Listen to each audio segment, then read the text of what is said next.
Well, we find ourselves again here at the virtual campus of the Apartment Academy, your institution of higher NOI learning. I'm your host, the Dean of the Apartment Academy, Daniel Cunningham. The Apartment Academy podcast is the multifamily industry's only operations-focused podcast, featuring insights from industry leaders, investors, vendors, and technology providers. If you invest in multifamily real estate or you're involved in the day-to-day operations of apartment buildings, then we're your source for efficient operations and maximizing ROI. Today's podcast is with Paraag Sarva. He is CEO of Rhino, which, if you're not familiar with their product, plays in the growing security deposit insurance market. And we spent some time today talking about that kind of product, how it works. I personally think it's a really important product for operators to consider, whether it be Rhino or somebody else in the industry. But there are a lot of different flavors of this around, and so it's a good chance today to hear about what Rhino's doing on that front. So I hope you have a chance to learn a bit about that. Without further ado, here is Professor Sarva. Hello, Paraag. Welcome to the Apartment Academy. Hi, how you doing? Thanks for having me. Very well, thank you. We're glad to have you today. It's always interesting and notable to me when especially folks that are on sort of the technology vendor side of the business have actual experience grounded in property management and that sort of thing, development. So, and you do. So let's talk about that for just a moment so folks understand your perspective on the industry comes from one of actual experience. Tell us a little about your background and then how you came to Rhino. Yeah, sure. I think it is much easier to tell in hindsight, so I appreciate you asking me that question today instead of 4 or 5 years ago. I often kind of think about it these days as I've spent 20 years in industry in a variety of different things that in many ways all have come together to be the foundation for what's built Rhino in 2022. The bit you're referring to is, for the last 10 years, I've been a multifamily owner and operator in the Northeast, overseeing about 200 rentals and a small team, which, I was responsible for everything from move-ins, move-outs, landlord-tenant court matters, renovations, repairs, financings, sales, you name it, really everything kind of end to end. And that's where really I had the opportunity to, cut my teeth, so to speak, and really understand not just what the renter side issues are, because I think oftentimes for me, as a renter for decades, it's really that was very clear. But in a marketplace like residential renting, the other side of the equation is also very, very important. It takes two to tango. And so really that's how I learned what property management and, that side of the equation was all about, and where there's just massive opportunities to drive change. So that's been a very, very formative, important part of why I'm building Rhino today. But just to kind of take maybe one or two steps back, I've also spent time in technology and in financial services and investment banking, and also even working in government for Mayor Michael Bloomberg when he was mayor of New York some years ago. And so I think all of that together really has come to fore here at Rhino, and we're really operating at the center of all of those issues. Yeah, at that scale, when you're doing so much yourself, you will see and experience so much more, the full spectrum of what it takes to operate a property than, say, if you're with a large, national operator.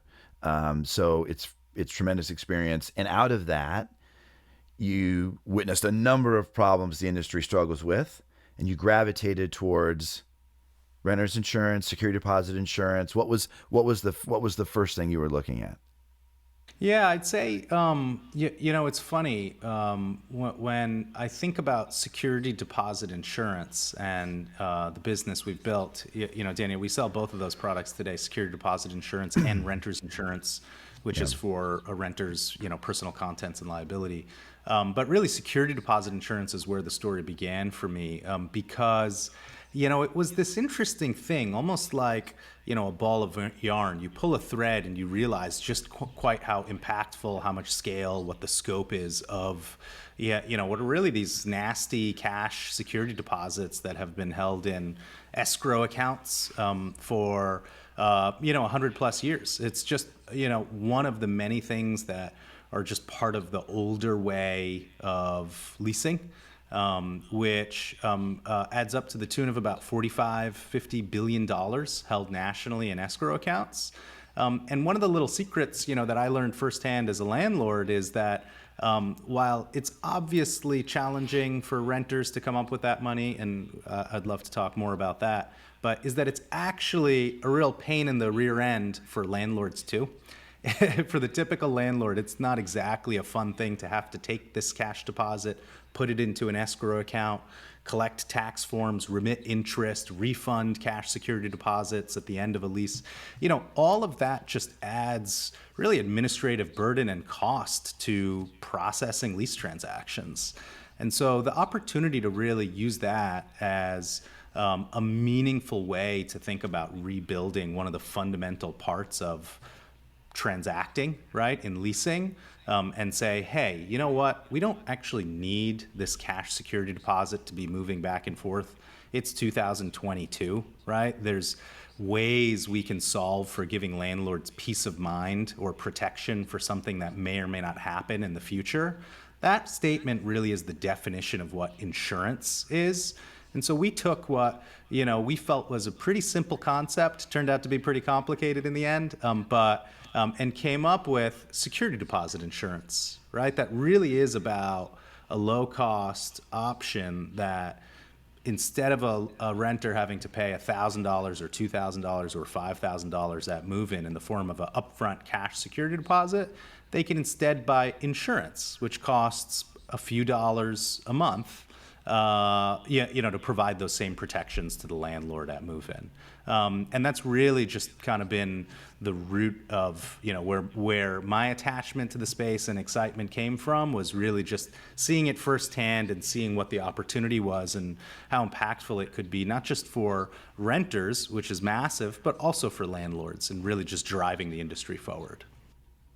Yeah, this is, I think, still a fairly new kind of product category in multifamily. And there are some different flavors of how this is executed, which are actually quite significant when you drill down to it. There's some providers that you're buying a bond, some you're building up an account that you draw from, etc.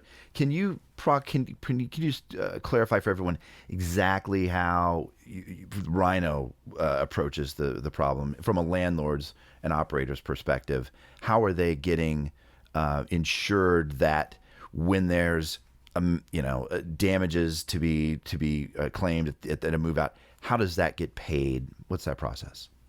Yeah, absolutely. I think to address your point about the newness of it, it remains to be the number one thing that I think the entire industry, is experiencing, is just the amount of new stuff, new change that's really coming to real estate to just enable and drive better ways of doing business. To give you some context, when we started, we approached this as, man, gosh, there's 45 million homes, nearly 45 million rental homes in the U.S.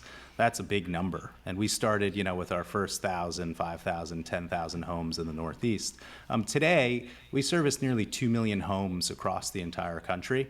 In 46, 47 states, and that's everything from single-family homes all the way through large multifamily complexes in urban areas like New York City and Los Angeles, all the way through Plano, Texas, and suburban communities in Florida, Georgia, and everywhere else.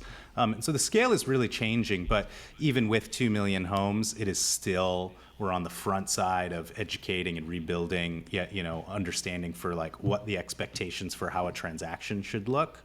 And so that bit about how it works, maybe I'll just kind of walk through a quick example to give context is, let's say, the average rent in a community is $1,200 a month and they're charging a $1,200 security deposit at move-in.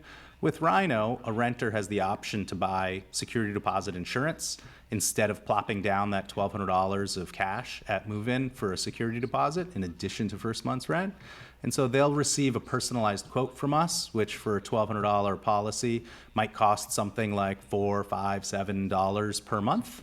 And they can choose to pay that all up front for the term of the lease or on a monthly basis. People really prefer that kind of bite-sized payment. And so we see a lot of adoption and making it easy for folks that way. And so they'll pay, call it $5 at move-in and billed monthly for the term of their lease. And what do they get in exchange? Well, they save a ton of money up front, and they also receive peace of mind that there's not some escrow account that's sitting lurking, that they may or may never get back. What we find is, in addition to the financial savings up front, there's a massive shift in just the emotional peace of mind and comfort that renters take in their interactions with the landlord. Everyone has lots of horror stories, whether founded or unfounded, about what happens with security deposits, and so this becomes one thing that sort of deflates a lot of that pressure from that relationship. And so as a renter and landlord go through a relationship, all of the same things are true as they are, before Rhino, and that renter has to leave the apartment in good condition, they have to pay their rent on time. All of that remains true with Rhino. The thing that changes, though, is that a landlord's required to file a claim at the end of the lease with us if, something happens, or even during the lease in some situations. And then we become the responsible party with, multi-billion-dollar insurance partners to then make a payment to those landlords, for valid claims for things like excessive damage or unpaid rent. And so it really is a reimbursement-based system that we reimburse the landlord, and then in certain situations we may go back to the renter and say, hey, look, you really did have a party here the night before you moved out. There's all this additional damage, so you need to reimburse us also. And so that's really, kind of just a quick overview of how it works. And so we typically find that, a lot of the challenges about administering cash go away, the friction at move-in and move-out go away from a landlord perspective, and that 4 out of 5 renters buy security deposit insurance from Rhino instead of paying a cash deposit. So it's really, really taken a strong hold, now that renters and landlords are finding out about it more and more. And does a landlord need to wait for you to successfully collect against a resident who's moved out with excessive damages before they can receive payment on their claim? No, it's actually irrespective of that, and they're two totally separate processes. We make a determination and we fund electronically in real time. It's sometimes same day, sometimes next day. And for those of us who have dealt with lease deposit accounts at our local savings and loan banks, know that it can take weeks by email, fax, or snail mail to even have escrow funds released to a landlord or a renter. And so it's a huge step up from, where the industry has been historically. Sure. So that, and coupled with the fact that in an excessive damage situation, most landlords just throw up their hands. Pursuing somebody for excessive damages is almost never worth the effort. In this case, they have a path to get paid for that much more easily than they probably ever did before, I'm guessing.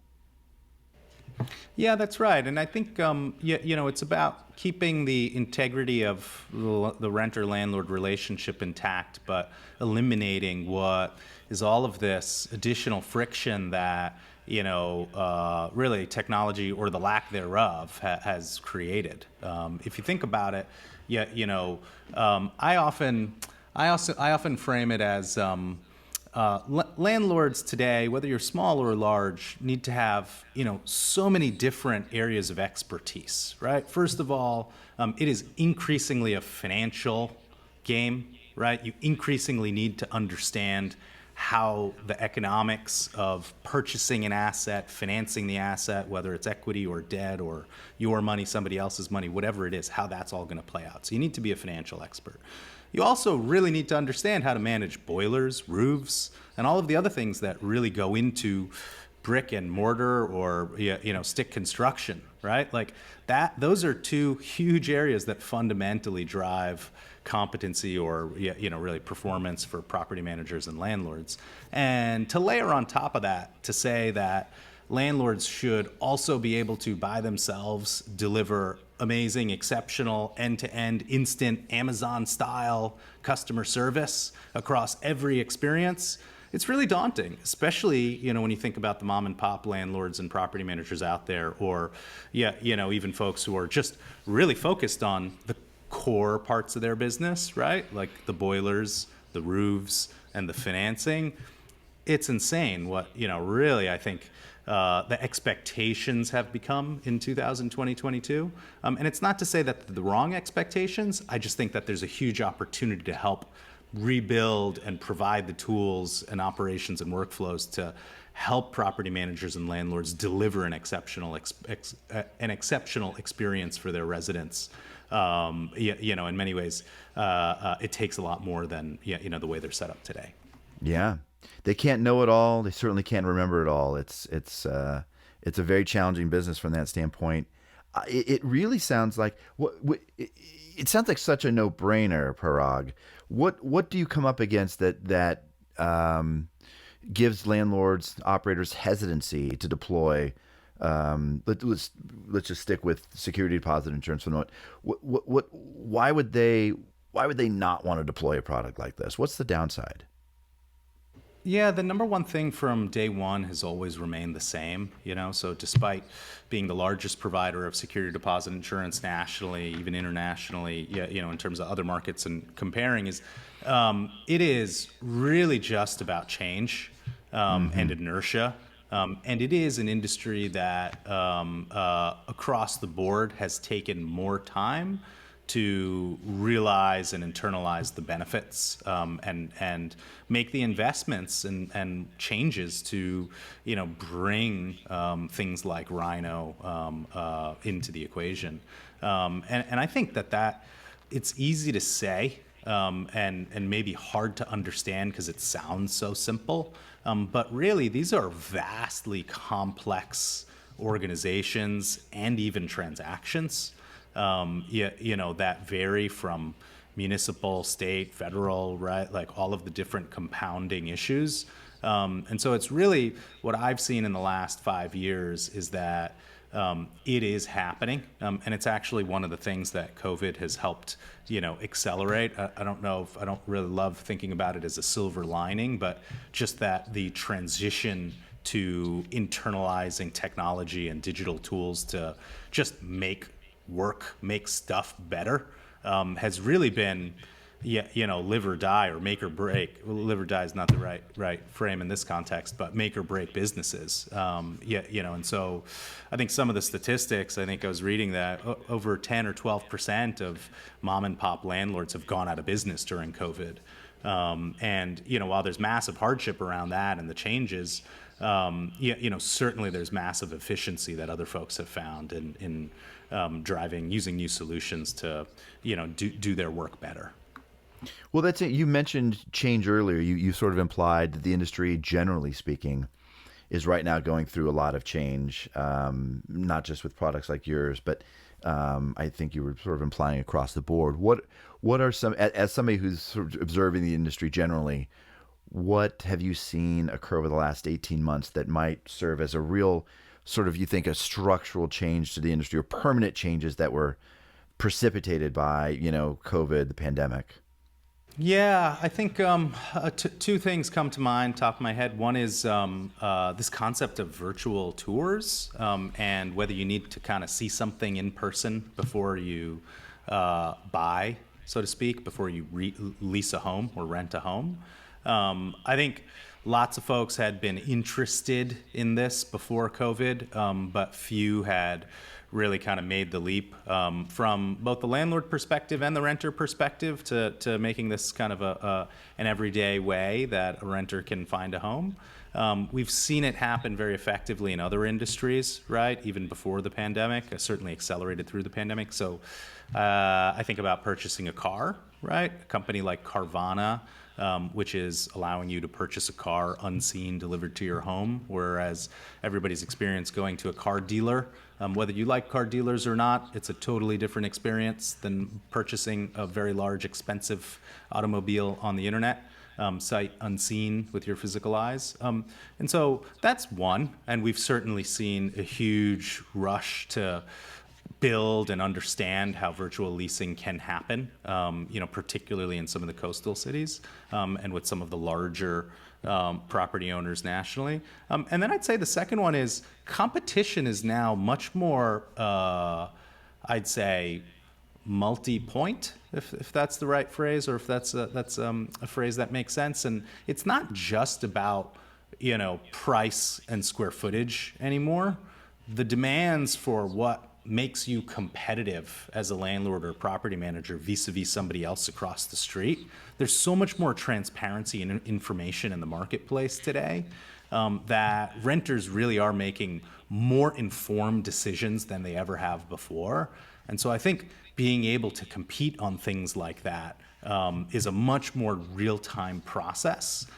Whereas, I think historically it's gravitated just on price and availability and square footage. And so, what some of those things are, for example, what other amenities are you offering, whether it's financial amenities, that's often how I think about Rhino, is that you're offering a convenience to residents, which, is entirely up to them whether they want to take advantage of. That in and of itself is something that not yet everybody is doing, but it increasingly is becoming a major competitive advantage for those that are. And then things like flexibility and kind of what the home environment looks like, right? And so this idea of work from home, I'm at home today, and often days I'm working from my home. And so what does that look like, and what's the support environment if you live in an apartment community or a building or a complex or an association? And the expectations are just different than they were 2 years ago. Do you think that, you mentioned 10 to 12%, which I hadn't heard. That's interesting, of small mom and pops when I have business during this last pandemic, because now we're seeing a sort of a sharp bounce back in terms of rental rates almost across the board, irrespective of local unemployment statistics, that sort of thing. It's quite interesting. Do you think that security deposit insurance allows rents to rise faster than they would have because folks don't have to outlay so much cash up front for deposits? That's a good question. And we haven't seen any evidence of that. I guess what I would say is it's really just about building a more efficient way of transacting, right? And so, if we can save, every leasing office 10 hours or 20 hours or 40 hours on processing time for however many, one apartment they manage, 10 they manage, 100 they manage, whatever the right reference is, that's a win. And that's really about taking what is historically a very time intensive, a very cumbersome transaction, and leveraging technology to just drive efficiency that creates a better experience and reduces a lot of the friction and overhead.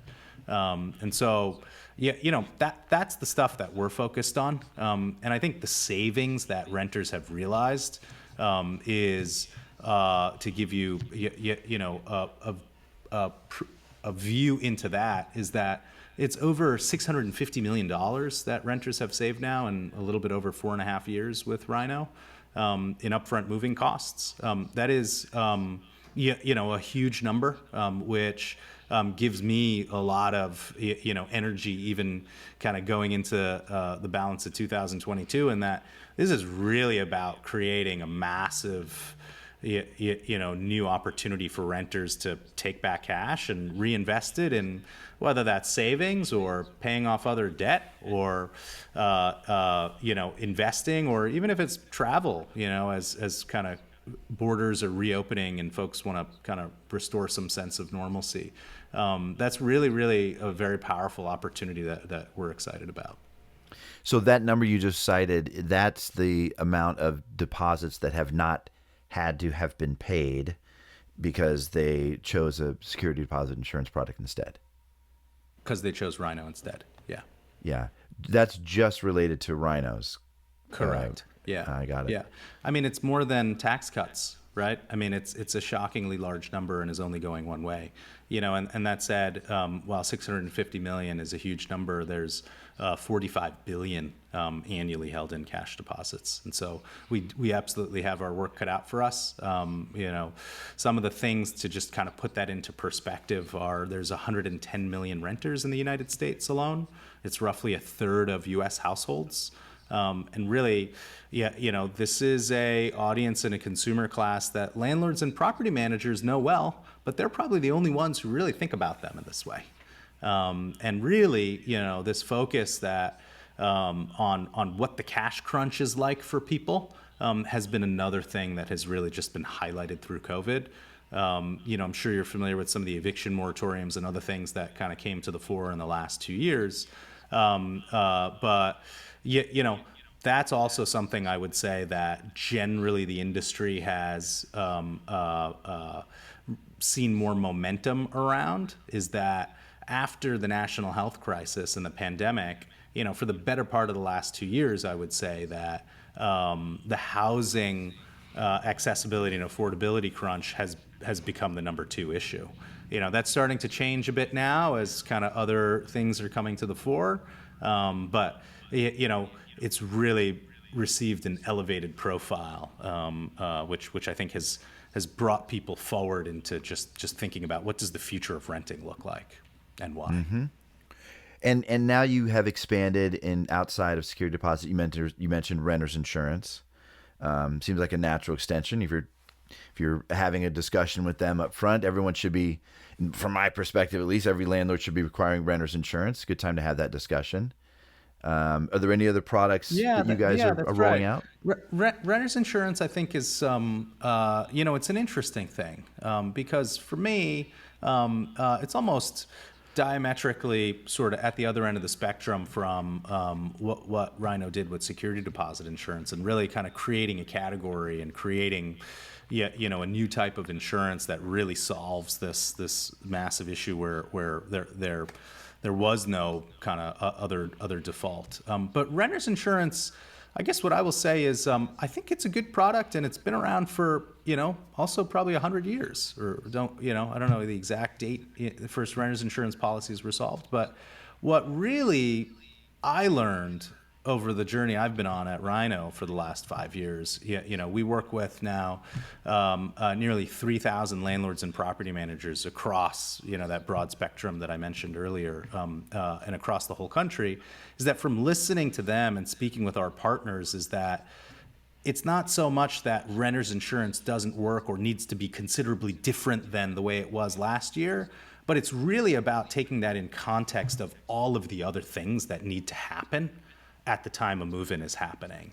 And so our partners asked us to bundle and provide one set of move-in insurances that can be purchased and checked off the box at one instant point in time. And that's really, I think, where there's a major transition for us in terms of delivering so much more value to both the landlord and just making it easy for renters. What we find is that renters, more than anything else, are stressed out while they're moving. They have so many other things going on, and they really just want to make sure that they're able to get through the process seamlessly as possible, and meet all the obligations and requirements that property managers and landlords have set out for them in a fair and reasonable way. And that's really the approach that we took, is to how do we create really a seamless integrated purchasing experience that lets a renter purchase security deposit insurance and personal contents and liability insurance, renter's insurance, at the same time. And so that's what we've done. And you asked a little bit, Daniel, about where we're going. I'll just sort of hint at it this way and say, the opportunity to really think about what renting will look like 10 years from now versus today or 10 years ago, I think is vast. I would just draw references to some of the stuff we're seeing happen I mentioned, the auto purchasing industry, but really it all comes back to, in some ways, just like an Amazon style of change in industries. Two-day shipping, I think, is the number one technological revolution that I think has set the new bar for what consumers expect. And I don't mean that in the context of like, how is my landlord going to sell me something and have it arrive in 2 days? But I mean it in the context of, transparency, instant, now like that type of experience. And I think that's really what the future of renting looks like, is instant renting. Oh, interesting. Sounds like a good intro for podcast number 2. We'll have you back sometime, Paraag, to talk about that. Yeah, I'd love to do that. If folks are interested in the Rhino product, how do they get a hold of somebody? Visit us at sayrhino.com, sayrhino.com. There's a bunch of links you can click through to, whether you're a renter looking to learn more, or whether you're a property manager or a landlord looking to speak with our partner success team to learn how you can start offering Rhino at your homes or apartments across the country. Great. Well, I hope, there is still more nuance to these products. We don't have time to really go into them, but I will say this, that it's certainly, for me, having been an operator myself, like I said, a no-brainer. I think it's a must-have for any operator these days. And now, I think the point you were making is if you want to compete with escalating prospect expectations of their new home, you might have to have it if you want to compete successfully. But there is some important difference in the way these products are executed that's important to make sure you do your research, reach out to folks at Rhino and understand how that works so that you can really compare apples to apples. So that'd be my advice to those. Definitely consider the product for a number of reasons, but just understand exactly how they work. Paraag, I really appreciate you coming on today to talk to us a little bit about what you guys are up to. 2 million units is awesome. Wish you continued success across 3,000. That's a lot of selling. It's a lot of selling. It's not just 3 or 4 large major companies. You've sold to a lot of different individual owner and operators, which I think says something as well. So thanks for coming on today. Really appreciate your time. Thank you. Thanks for having me. It's been great, Daniel. See you next time. Yes, we'll talk about the future of leasing. Well, that is a wrap from Lecture Hall 101 here at the Apartment Academy with our elbow patch festooned professor of multifamily science. We appreciate you logging in once again and listening today. If you've enjoyed these podcasts and you feel like your management company could use a little advice for some of the professors here at the Academy, then go to our website, apartmentacademy.com, and click Help Me.